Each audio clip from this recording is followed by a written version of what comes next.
নমস্কার সুপ্রিয় দর্শকবৃন্দ, আমরা পূর্ববর্তী ভিডিওতে ব্রহ্মবৈবর্ত পুরাণ নিয়ে যে কথাগুলো বলেছি সেই ভিডিওর দ্বিতীয় পার্ট হচ্ছে আজকে। তো দেখুন, আমরা পূর্ব পৃষ্ঠে কি দেখিয়েছি, গোপীগণ হচ্ছে জগৎপতি ভগবান শ্রীকৃষ্ণের বিভিন্ন শক্তির প্রকাশ। ভগবান তার স্বশক্তির দ্বারাই জগৎ সৃষ্টি, পালন ও ধ্বংস করে থাকেন। ব্রহ্মবৈবর্ত পুরাণে এই সৃষ্টিতত্ত্ব একটি ভিন্ন আঙ্গিকে ব্যাখ্যা করা হয়েছে। ব্রহ্মবৈবর্ত পুরাণ রাজসিক বিভাগের পুরাণ, তাই এর বর্ণনা শৈলী কিছুটা অন্যরকম হতে পারে। চলুন আমরা দেখে নেই ভিডিওতে যে বিষয়ে আলোচনা করেছি সেখান থেকেই কিভাবে সৃষ্টিতত্ত্বের উৎপত্তি হয় সেই বিষয়ে আমরা এই ভিডিওতে আলোচনা করব। ব্রহ্মবৈবর্ত পুরাণের প্রকৃতি খণ্ডের 11 অধ্যায় কৃষ্ণের বিরজার সাথে মিলিত হওয়ার কথা বলা হচ্ছে। মিলনস্থলে রাধারানী আসার পর বিরজা নদীতে পরিণত হয়ে গেল। এই বিরজা থেকে পরবর্তীতে সপ্ত সমুদ্রের উৎপত্তি। পুরাণের এই উপমাটি লক্ষ্য করুন, এখানে জল তত্ত্বের উৎপত্তির কথা উপমা দিয়ে বোঝানো হচ্ছে। এখানে তত্ত্ব এই যে ভগবানের আংশ শক্তি বিরজা থেকে জল তত্ত্বের উৎপত্তি, এবং উৎপত্তি তখনই সম্ভব হয় যখন শক্তিমান তার মূল শক্তি রাধারানী তার সামনে আসেন, অর্থাৎ শক্তিমান পরমেশ্বর শ্রীকৃষ্ণ তার মূল শক্তির প্রভাবে তার অংশ শক্তি দিয়ে জল তত্ত্বের সৃষ্টি করেন। রাজসিক পুরাণের রাজসিক সুলভ বর্ণনা শৈলী দেখে অনেকে অনেক কিছু ভাবলেও এখানে মূলত সৃষ্টিতত্ত্বই লুকিয়ে রয়েছে।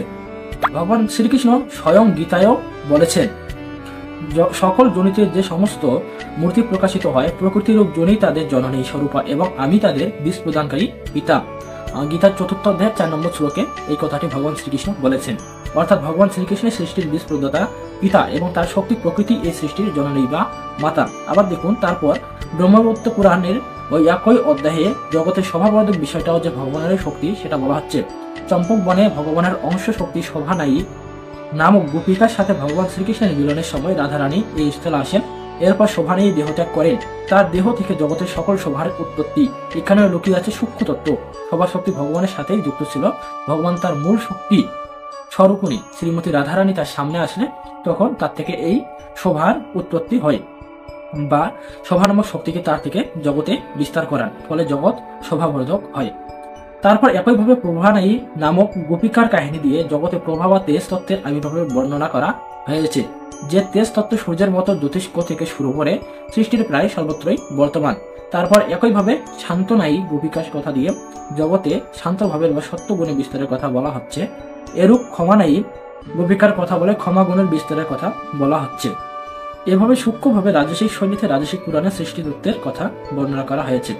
কামুক ও অজ্ঞানী কিংবা শাস্ত্রজ্ঞানহীন ব্যক্তিগণ কিংবা পরধর্মী এই ধরনের মানুষেরাই এই আসল তত্ত্বগুলো উপলব্ধি করতে না পেরে নিজের ধর্মের আরাধ্য ভগবান শ্রীকৃষ্ণকে নিয়ে এরকম মিথ্যাচার করবে, এটাই স্বাভাবিক।